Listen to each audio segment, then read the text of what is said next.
So here's what we're going to do. They have a tour loop, and I put the hood camera on full wide angle. So we're just going to drive the tour loop for you, and we're going to be talking to this camera in here. So we'll give you our commentary on it. But we thought you might enjoy that. So, yeah. You ready? Yeah. All right. Let me back out. Well, go ahead and turn the camera on, and then we'll go from here. Seatbelt on.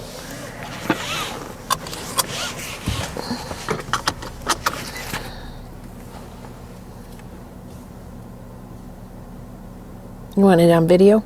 Yes, please. Yeah, I think we'll do video instead of time-lapse. Or do you want to do time-lapse? Oh, it's whatever you want. Let's do video. If I want to make it faster. You're the director. You get to decide. If I want it faster, I'll just scrunch it in the editor.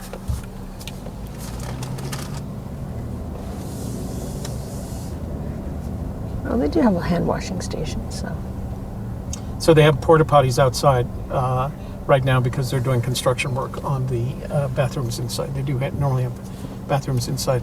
But if you come here while they still have the porta potties, there are several locations throughout the park that that have regular bathrooms.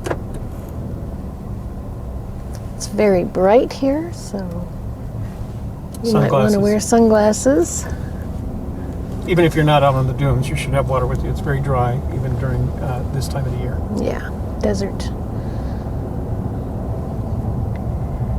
No collecting sand, but they do have little containers of sand you can buy in the gift shop if you want to do that. My mother, every time she brought us here, she would go home with a mason jar full of sand. Like, she just believed it was her right. And to this day, I don't know what happened to all that sand that she got, white sand. Well, it's not sand, it's gypsum. Well, it is sand because sand is just small particles, right? Yeah. Smaller than 2 millimeters. There you go.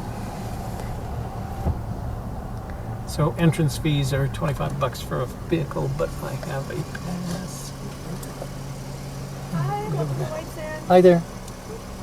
Have a great day, okay? Thank you. Enjoy your visit.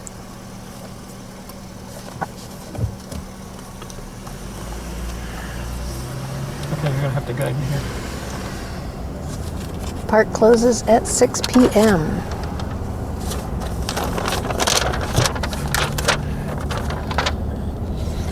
Alrighty, map, Dunes Drive. So basically you just go and you go and you go and you go, and then you take the one to the right when you get that far, and then it loops around, and then it comes back. Yeah, so it's just a loop at the end. And that's at the center of the dunes, I remember that. Yeah, it's just a loop at the end.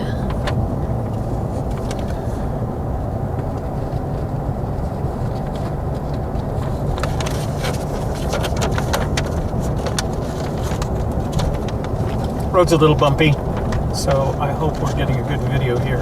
I did put it on what the DJI Action calls rock steady, so it should do a little bit of stability work here. Gypsum dunes are firmer and cooler than other types of dunes. Many people enjoy sledding on these unusual dunes. And they even sell wax in the gift shop so you can wax your sleds. So they sell those round disc sleds in the gift shop along with the wax. So apparently it's a thing. I remember coming up here, but I just remember bringing like each of us brought a piece of 1x12. You know, you could even use cardboard, but I don't know how well it slides. I think it slides good. You know, because I've seen people when we went to the Great Sand Dunes. Yeah. And they'd had things like that too there. A lot of them used cardboard there because it was lighter to carry. So I don't know if you can see it on the front camera, but right above the horizon line is a white haze, and that white haze is the sand that's blowing in the air. Although it doesn't seem too bad. It's warmed up quite a bit since we left this morning, and the wind seems to have died down significantly. It's not too bad. What's this? This is helpful safety information. Drink plenty of water. Rest often. Heat stroke can happen fast, especially in the summer when it's actually hot. And you're out there in the sand. The white sand just reflects all the sun right onto you. So sunblock yeah, for you definitely. people that are real white. Sunblock if you're going to be outside much. Know where you are. Wind erases your tracks and GPS can be unreliable. Use trail markers, a compass, and landmarks. Never hike alone. Be prepared. Sand reflects the sunlight. Wear a hat, sunglasses, and sunscreen, even in winter. Carry a jacket in case of cold weather. Digging tunnels in the dunes is fun, but the sand is heavy and can collapse and cause suffocation. So don't try to bury yourself in the sand. Not a good idea. Beware of lightning. During a lightning storm, take cover in a closed building or vehicle. So over to the left is the Dune Life Nature Trail, which means you can literally get up on the dunes. Now, the funny part about the Dune Life is while the flora are all there all the time, the animal life, the fauna, are nighttime creatures for the most part. Yeah, it's too bright. Who wants to go out there? It looks like snow. So yeah, if you didn't know any better, you would think you were driving through snow.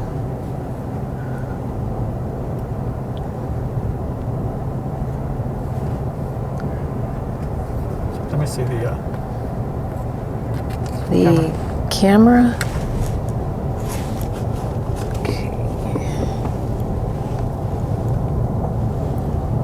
Oh yeah, you can see that haze out of the distance.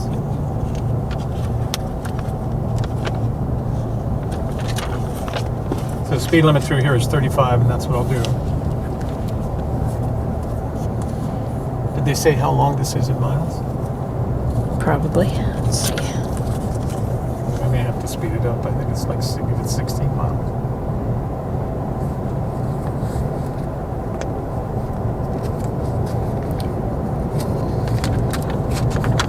You're getting the tour of White Sands, and I think I will, unless it just gets too long, we're just going to go ahead and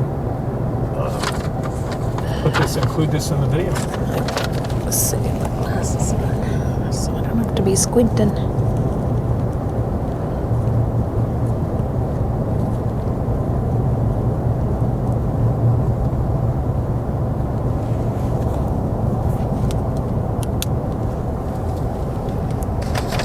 All right, let's see.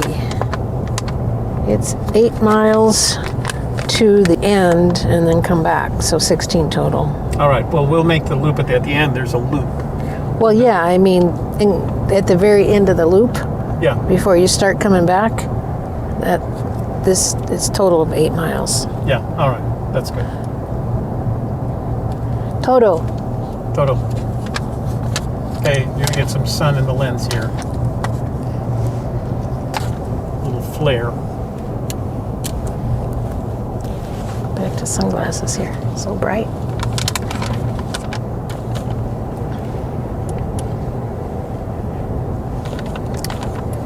Coming around the corner, be reducing speed.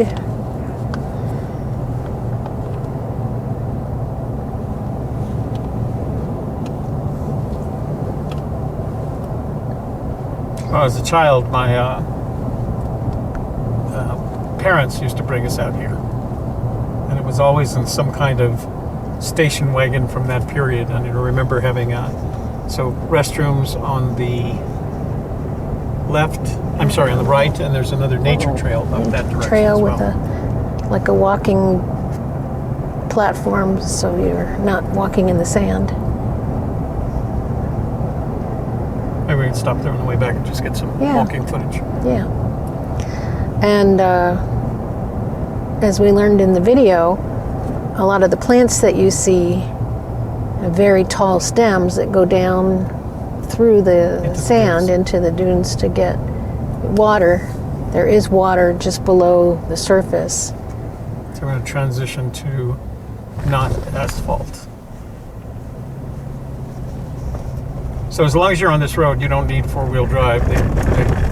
If you get off the road, then you're going to need four-wheel drive, and you're going to need to lower the tire pressure. There's a pull-out. There's lots of pull-outs of these areas because this is where the sand dunes really do start to stretch out. And they're always changing, so you could be here one year and come back the next and it's totally different.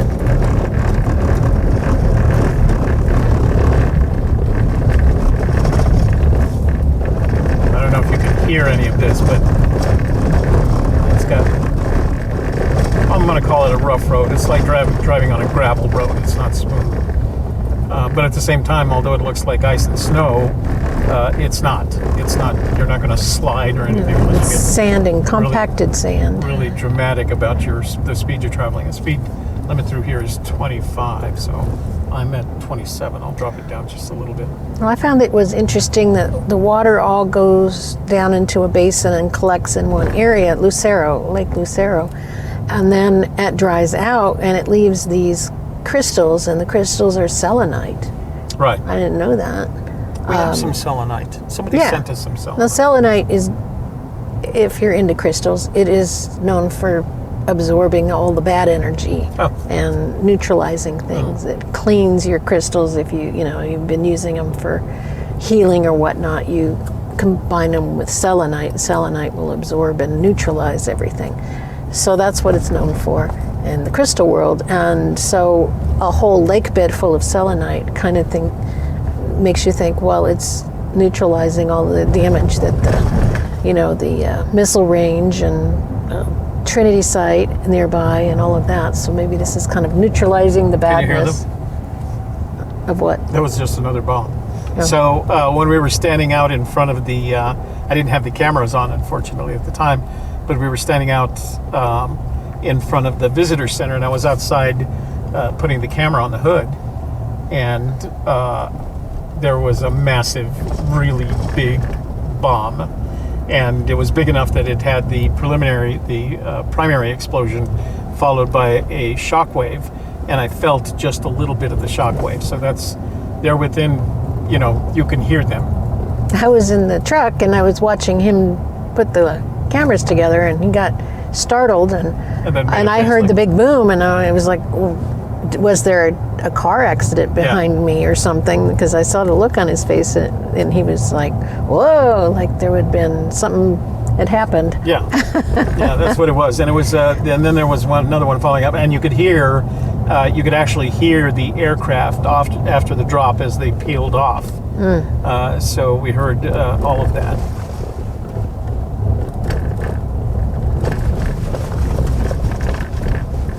Well, if that two-wheel drive little Mazda can make it, I suppose we can. Huh? Yeah. Picnic area, backcountry camping this is trail, the beginning of the loop. horse area. This is the beginning of the loop drive.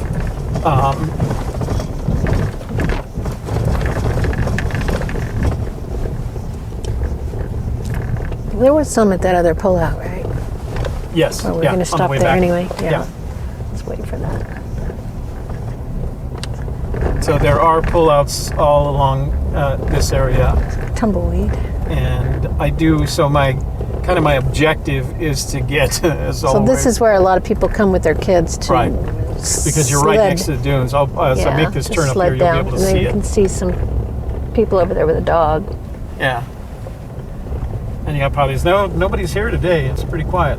Well, it's a Tuesday, so. So when we make the loop over here, you're going to see some of the picnic areas.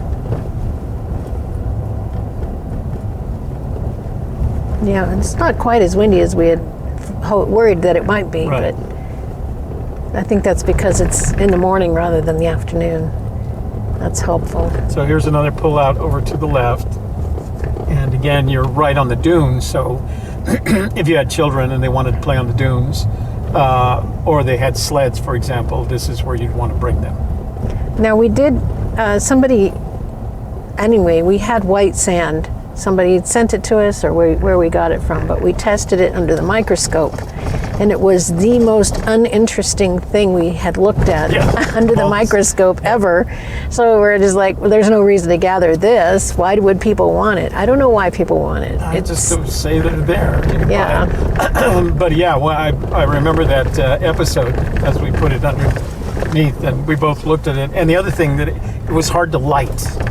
Yeah, for some reason. yeah. It was very difficult to light. Right, because it's just going to throw back the lighting at you. It wasn't one of our better sand things. No, really, very uninteresting to look at under the because microscope. up until then, we've seen sand from beaches and sand from other locations. Yeah, and you're expecting all this variety and everything, Right. and it's nothing. It's just lumps of white. Yeah, and they're not rounded. A lot of the sand we would see because it via water and wind over millions of years, it starts making it progressively more round. Yeah. These were just like little spikes. And this isn't very old sand either. It's always being blown in from the mountains. from the mountains and breaking down those selenite crystals. And well, I don't understand the difference though. If it's breaking down selenite crystals, how does it become gypsum?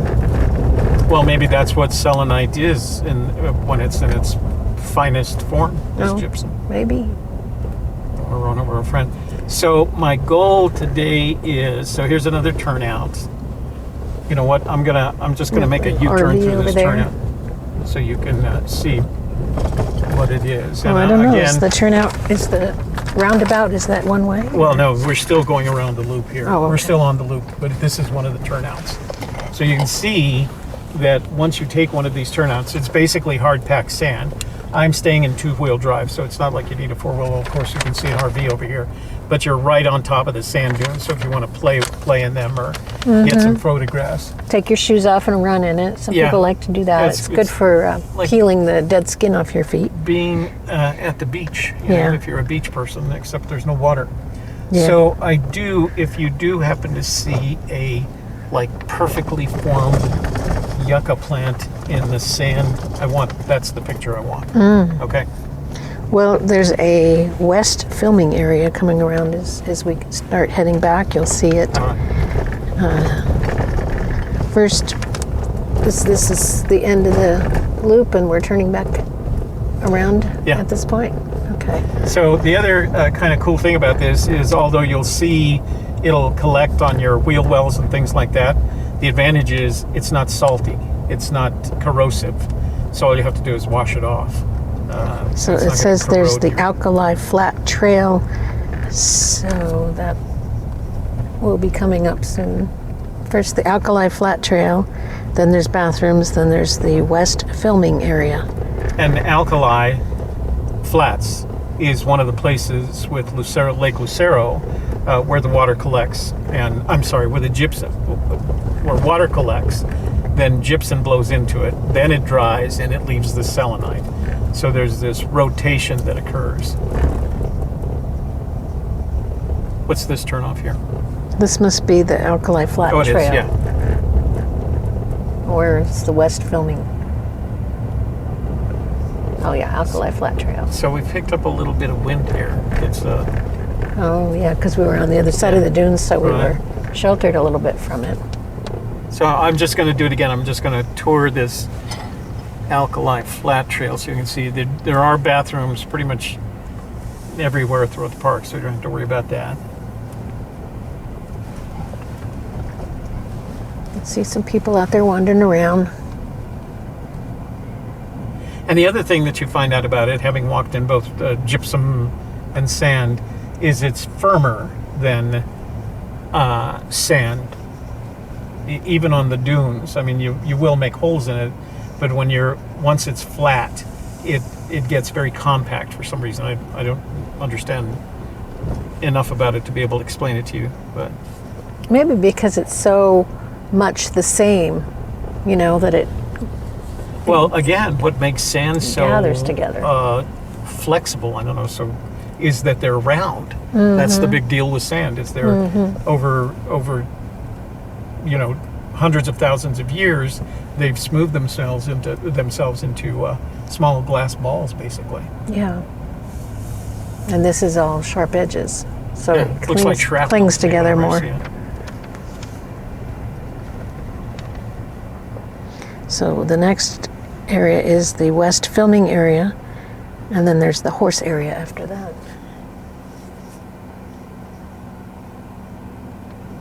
So we're going to get in behind a Jeep here. From Arizona, Shelley country. Shelley's family. So his family's. I don't live there anymore. I don't know if you can see the dust blowing off the back of his vehicle or on the edges of this. So we're on the front side of the dunes here, and so we're getting a lot more effect of It might be the the wind. And everybody's pretty nicely wrapped up. You know, everybody that we've seen outside is bundled up. It's probably warmer than other places because of the sun being reflected onto you. So that's the horse trailer unloading. Okay, so we've passed the film area and this is the horse area. Was there any indication at the film area? It didn't have a sign, it was just a pull out.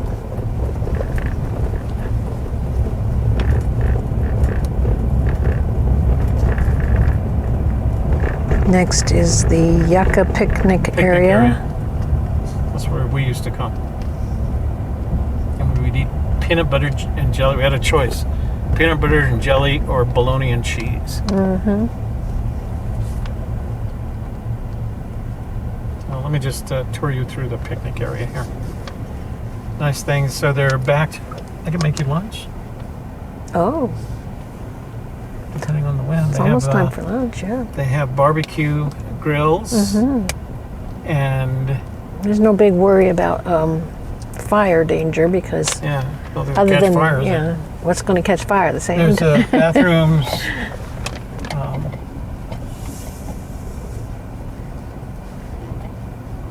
This is So, if you want to stop for a picnic, and they're faced, the backs of the picnic areas are faced towards the direction of the wind, so yeah, that would protect you if you wanted to do that. that's fancy. So you can really spend the day here, in fact, picnicking and barbecuing and sliding around in the sand and taking pictures. And now there's no water. You got to bring your own water. This is Right, dry camping out here. Bring your own water. So whether you're in an RV or just a car, bring your own water. And if you're here for photos, and I know this from experience, either, and we're not, so I'm not going to get the perfect shot that I want, but come at the golden hours, the one in the morning, there it is. Yeah, Either in the morning you or can pull out up there. You probably have to. I'm just going to stop right here. Yeah, I You're don't gonna know tell if me they're I supposed to can't stop. top on the road, are you? I'm going to stop. Oh, Okay, so I'm leaving stuff on because I'm going to go outside and get this picture. Okay? And I'm going to use this to do it. I'm not even going to take my camera out. yeah, it makes sense. Audio though. Yeah, that's the problem. Okay, sorry about that, guys. We ran out of SD card, so we had to change it real quick. So we're almost done with the loop. We're going to take. I popped out to get a yucca, but it's not the prettiest of ones. There's some better ones over here. I think we're going to.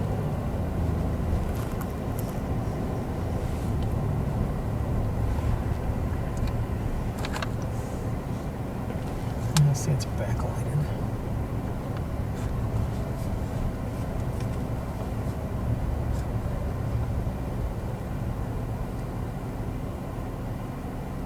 Oh, that one's perfect right there. All right, off we go again. It's not perfect. The sun, like I said, the best shooting times are golden hour morning, before 10 o'clock and after 4 o'clock in the afternoon. Then you get that nice warm side lighting and looks much better. That one that I just shot was backlighted, so it's not going to be very pretty, but I'm happy.